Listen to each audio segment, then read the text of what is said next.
കുറച്ച് ദിവസങ്ങളായിട്ട് നമ്മൾ മലേഷ്യൻ വ്ളോഗിൻ്റെ വീഡിയോ ആണ് അപ്ലോഡ് ചെയ്തുകൊണ്ടിരിക്കുന്നത്. അപ്പോൾ അതിൻ്റെ 4 വീഡിയോ നമ്മൾ ഓൾറെഡി അപ്ലോഡ് ചെയ്തിട്ടുണ്ട്. ഇതൊക്കെ കാണാത്തവരുണ്ടെങ്കിൽ ഒന്ന് കണ്ടു നോക്കണം കേട്ടോ. നല്ല രസകരമായിട്ടുള്ള കാഴ്ചകൾ അടങ്ങിയിട്ടുള്ള വ്ളോഗാണ്.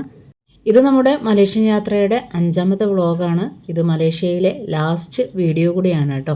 അപ്പോൾ ഇന്നത്തെ വീഡിയോയിൽ നമ്മൾ 3-4 സ്ഥലങ്ങൾ വിസിറ്റ് ചെയ്യുന്നുണ്ട്. അതിൻ്റെ ഡീറ്റെയിൽസാണ് ഉൾപ്പെടുത്തിയിട്ടുള്ളത്. അപ്പോൾ നമുക്ക് കാഴ്ചയിലേക്ക് പോവാം. മലേഷ്യയിൽ നിന്ന് നമ്മളിതുപോലെ യാത്ര ചെയ്യുന്ന സമയത്ത് റോഡ് സൈഡിലായിരുന്നാലും ഒരുപാട് കാര്യങ്ങളൊക്കെ കാണാൻ വേണ്ടിയിട്ടുണ്ട് കേട്ടോ. നമ്മളിപ്പോൾ പോകുമ്പോൾ റോഡ് സൈഡിൽ കണ്ടത് ബോട്ടാണിക്കൽ ഗാർഡൻ്റെ ഒരു ഭാഗമാണെന്നാണ് ഡ്രൈവർ പറഞ്ഞത്. അപ്പോൾ നമ്മൾ അവിടെയൊന്നും വിസിറ്റ് ചെയ്തിട്ടില്ല. പോകുന്ന വഴിക്ക് ഇതുപോലെ നല്ല മനോഹരമായിട്ടുള്ള ഗ്രീനറി ആയിട്ടുള്ള സ്ഥലങ്ങളൊക്കെയാണ് നമുക്ക് കാണാൻ കഴിയുക. മലേഷ്യയിലെ ഒട്ടുമിക്ക സ്ഥലത്തും ഇതുപോലെ തന്നെയാണ്. ഒരുപാട് മരങ്ങളും ചെടികളും ഒക്കെ ആയിട്ട് നല്ല പച്ചപ്പ് പിടിച്ചൊരു സ്ഥലമാണ്. നമ്മൾ ആദ്യം തന്നെ വിസിറ്റ് ചെയ്യാൻ പോകുന്നത് തെക്ക് കിഴക്കൻ ഏഷ്യയിലെ ഏറ്റവും വലിയ പള്ളികളിലൊന്നായിട്ടുള്ള നാഷണൽ മോസ്ക് വിസിറ്റ് ചെയ്യാൻ വേണ്ടിയിട്ടാണ്. 50 വർഷം മുമ്പ് നിർമ്മിച്ച വലിയൊരു പള്ളിയാണ്, ദേശീയ ദേവാലയമാണ് ഈ ഒരു നാഷണൽ മോസ്ക് എന്ന് പറയുന്നത്. 13 ഏക്കർ സ്ഥലത്താണ് ഈ ഒരു പള്ളി നിർമ്മിച്ചിട്ടുള്ളത്. 1965 ഇതിൻ്റെ നിർമ്മാണം നടന്നത്. 1957 ബ്രിട്ടീഷ് ഭരണത്തിൽ നിന്നും മലേഷ്യ സ്വാതന്ത്ര്യം നേടിയപ്പോൾ ആ സ്വാതന്ത്ര്യത്തിൻ്റെയും മലേഷ്യൻ സംസ്കാരത്തിൻ്റെയും സ്മരണക്കായിട്ട് നിർമ്മിച്ച പള്ളിയാണിത്. മസ്ജിദ് നഗര എന്നാണ് പറയുന്നത്. അതാണ് നാഷണൽ മോസ്ക് എന്നറിയപ്പെടുന്നത്.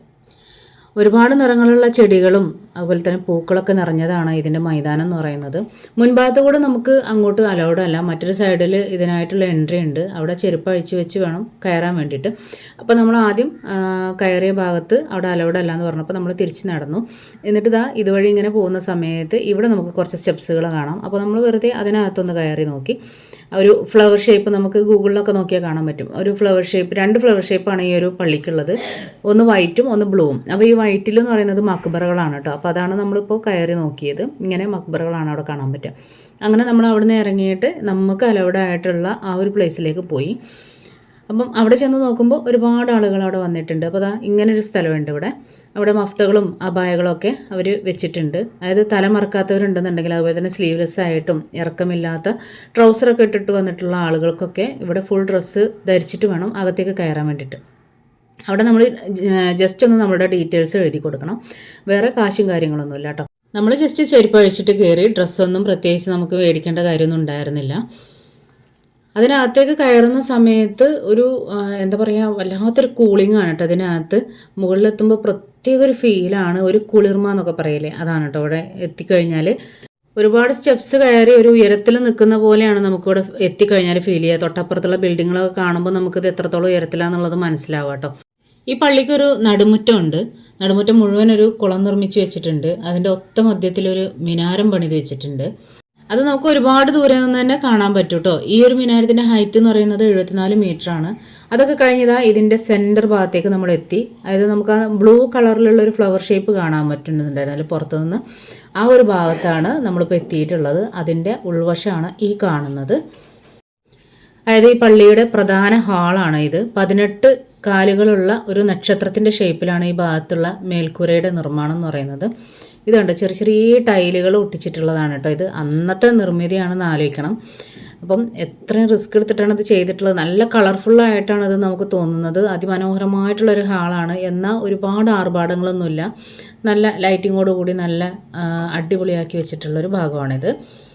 നക്ഷത്രത്തിൻ്റെ ഒരു ഷേപ്പിലാണ് ഈ ഭാഗത്തുള്ള മേൽക്കൂര എന്ന് പറയുന്നത്. മലേഷ്യയിലെ 13 സുൽത്താനേറ്റുകളെയും ഇസ്ലാമിൻ്റെ 5 അടിസ്ഥാന തത്വങ്ങളെയുമാണ് ഈ ഒരു നക്ഷത്രക്കാലുകൾ പ്രതിനിധീകരിക്കുന്നതാണെന്നാണ് പറയുന്നത്. 3 വാസ്തുശില്പികൾ ചേർന്നാണ് നാഷണൽ മോസ്കിൻ്റെ രൂപരേഖ തയ്യാറാക്കിയിട്ടുള്ളത്. 2 മലേഷ്യൻ ആർക്കിടെക്റ്റുകളും പിന്നെ UK നിന്ന് ഒരു ആർക്കിടെക്റ്റും കൂടെ ചേർന്നിട്ടാണ് ഈ ഒരു പള്ളി നിർമ്മിച്ചിട്ടുള്ളത്. ആദ്യം ഇവിടെ ഒരു ക്രിസ്ത്യൻ ദേവാലയമായിരുന്നു. പിന്നീടാണ് ഇതിങ്ങനെ ഇത്രയും വലിയൊരു പള്ളിയായിട്ട് മാറ്റിയെടുത്തിട്ടുള്ളത്. ഇവിടെ നിന്നും ഇറങ്ങി ഇതിൻ്റെ ഫ്രണ്ട് ഗേറ്റിൻ്റെ തൊട്ടപ്പുറത്തായിട്ട് തന്നെ നമുക്ക് കാണാൻ പറ്റുന്നത് മതകാര്യാലയമാണ്. ഒരു ആർട്ട് ഗാലറിയും കൂടിയാണ്. ഈ ഒരു പള്ളി നമുക്ക് റോഡിലൂടെ പോകുമ്പോൾ മുഴുവനായിട്ട് ഇങ്ങനെ ഫ്രണ്ട് സൈഡിൽ നിന്ന് കാണാൻ പറ്റും കേട്ടോ. ഞാൻ പറഞ്ഞാലും ഒരു 13 ഏക്കർ സ്ഥലത്താണ് ഈ ഒരു പള്ളി നിൽക്കുന്നത്. അത്രയും വലിയൊരു പള്ളിയാണ് കേട്ടോ ഇത്.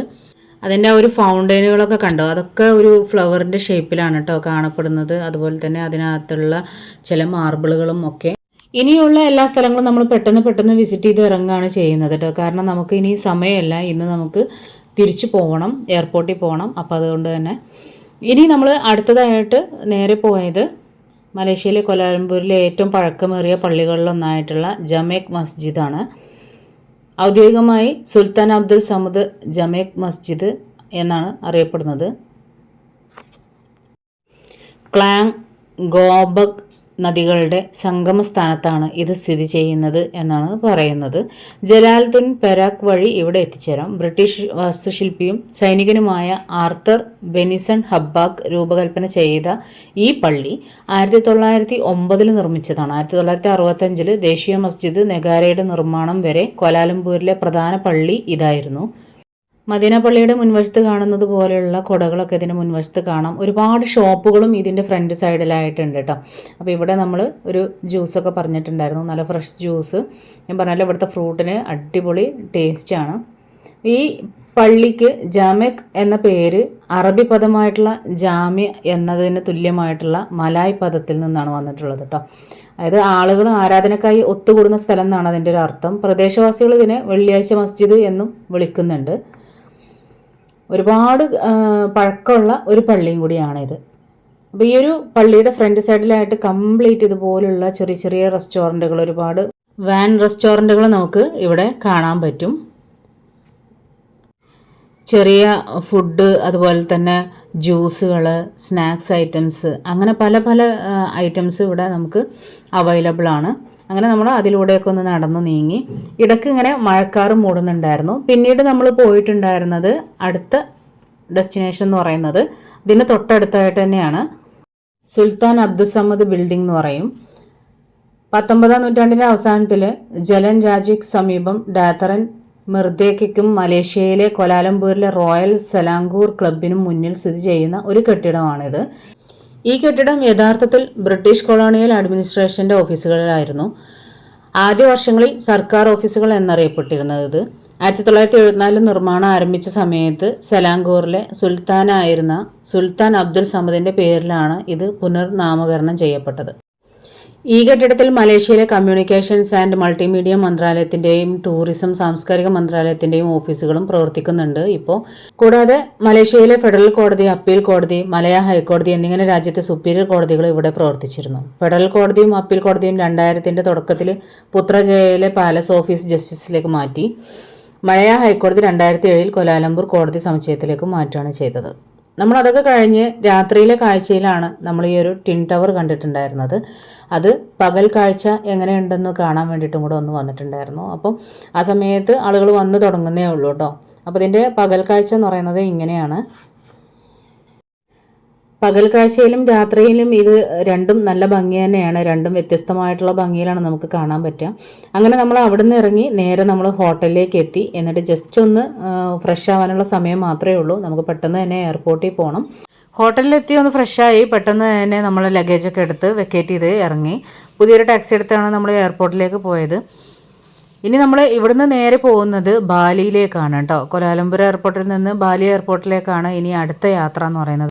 അപ്പോൾ ഇനി അടുത്ത വ്ളോഗ് നമ്മൾ ബാലി കാഴ്ചകളുമായിട്ടാണ് വരിക. ഒരുപാട് രസകരമായിട്ടുള്ള കാഴ്ചകളും അനുഭവങ്ങളൊക്കെ ആയിരുന്നു ബാലിയിൽ ഉണ്ടായിരുന്നത്. അപ്പോൾ അതിൻ്റെ കാഴ്ചകളായിട്ട് നെക്സ്റ്റ് വീഡിയോയിൽ വരാം. അപ്പോൾ ഇവിടുന്ന് നമുക്ക് കോലാലംപൂരിൽ നിന്ന് ബാലിയിലേക്ക് 2.5 മണിക്കൂറത്തെ യാത്രയുണ്ട്. 4:30-ക്കാണ് നമുക്ക് മലേഷ്യയിൽ നിന്ന്, അതായത് കോലാലംപൂരിൽ നിന്ന് നമുക്ക് ഫ്ലൈറ്റ് ഉള്ളത്. പോകുന്ന വഴിക്കൊക്കെ 2 സൈഡിലും കണ്ടോ ഭയങ്കരമായിട്ട് പച്ചപ്പ് പിടിച്ച് കിടക്കുന്നു.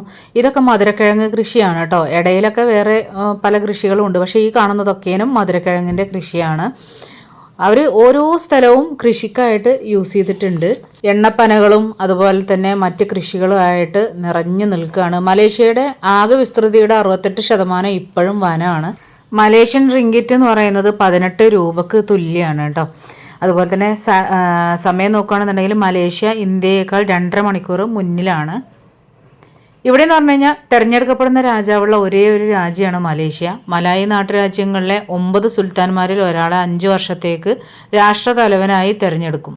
പരമോന്നത ഭരണാധിപൻ എന്നാണ് വിശേഷണമെങ്കിലും ഈ രാജാവിന് ഭരണകാര്യങ്ങളിൽ വലിയ അധികാരമൊന്നുമില്ല എന്നുള്ളത് ഒരു അത്ഭുതമാണ് കേട്ടോ.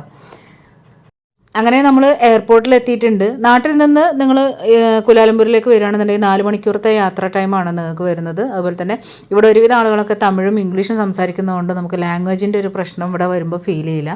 പിന്നെ ഇന്ത്യക്കാർക്ക് വിസ ഇല്ലാണ്ട് വരാൻ പറ്റുന്ന ഒരു സ്ഥലം കൂടിയാണ്. ടിക്കറ്റ് ചാർജും വളരെ കുറവാണ്. അപ്പോൾ വരാൻ ആഗ്രഹിക്കുന്നവരുണ്ടെങ്കിൽ എന്തായാലും വന്ന് വിസിറ്റ് ചെയ്യേണ്ട ഒരു സ്ഥലമാണ് കേട്ടോ. എയർപോർട്ടിലെത്തിയ സമയത്ത് ഇവിടെ ഞാൻ പറഞ്ഞല്ലോ, നമ്മൾ ഈ ഒരു ക്രിസ്മസ് ടൈമിലൊക്കെ ആകുമ്പോഴാണ് നമ്മൾ വരുന്നത്. അപ്പോൾ അതുകൊണ്ട് തന്നെ ഇവിടെ ക്രിസ്മസ് ട്രീയും പിന്നെ ഒരുപാട് ചെടികളും പൂക്കളൊക്കെ ഇവിടെ വെച്ച് ഡെക്കറേറ്റ് ചെയ്ത് വെച്ചിട്ടുണ്ട് ഒരു സൈഡിൽ.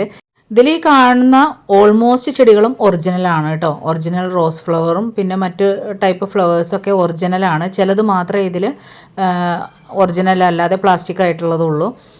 നല്ല ഭംഗിയിൽ തന്നെ ഡെക്കറേറ്റ് ചെയ്ത് വെച്ചിട്ടുണ്ട്. ഒരു ഫോട്ടോ ഫ്രെയിം കൂടിയാണ് കേട്ടോ. ഫോട്ടോ എടുക്കാൻ പറ്റുന്ന ഒരു സ്ഥലം കൂടിയാണ്.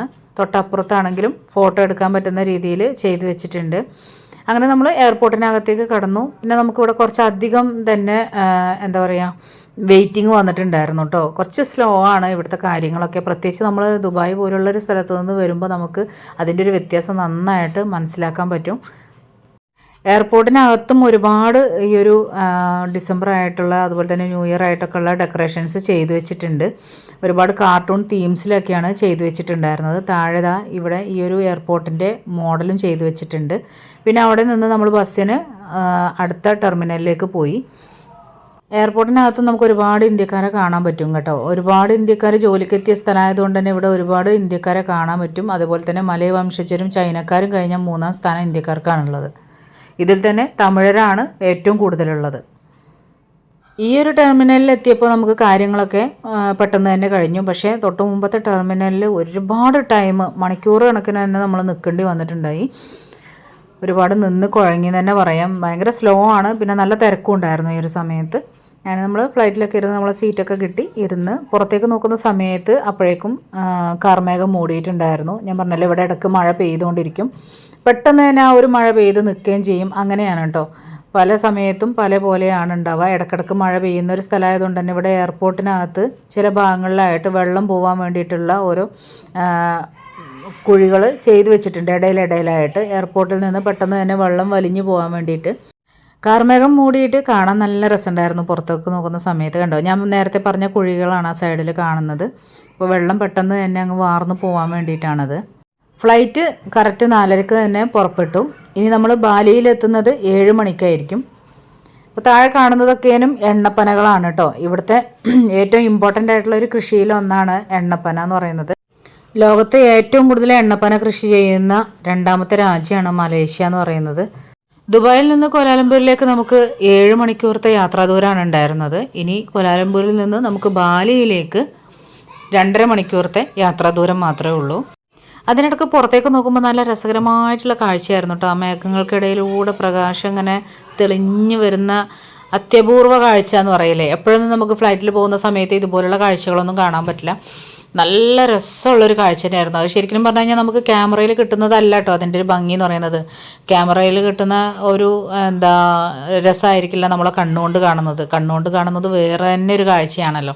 2.5 മണിക്കൂറത്തെ യാത്രയ്ക്ക് ശേഷം നമ്മൾ ബാലി എയർപോർട്ടിൽ എത്തിയിട്ടുണ്ട്. ഇവിടെ വന്ന് ഇറങ്ങുന്ന സമയത്ത് ഈ ഒരു ബാലി എയർപോർട്ട് കംപ്ലീറ്റ് ആയിട്ടും ദേവീദേവന്മാരുടെ ശില്പങ്ങളും അവരുടെ കിരീടങ്ങളൊക്കെ ആയിട്ട് ഡെക്കറേറ്റ് ചെയ്ത് വെച്ചിട്ടുണ്ട്. അപ്പോൾ ഇവിടെ നമുക്ക് ഒരുപാട് കാഴ്ചകൾ കാണാൻ വേണ്ടിയിട്ടുണ്ട് കേട്ടോ. ബാലി യാത്രാവിശേഷങ്ങളുമായിട്ട് നെക്സ്റ്റ് വീഡിയോയിൽ വരാം. അപ്പോൾ നിങ്ങൾ തുടർച്ചയായിട്ട് വീഡിയോ കാണാൻ മറക്കരുത്. താങ്ക്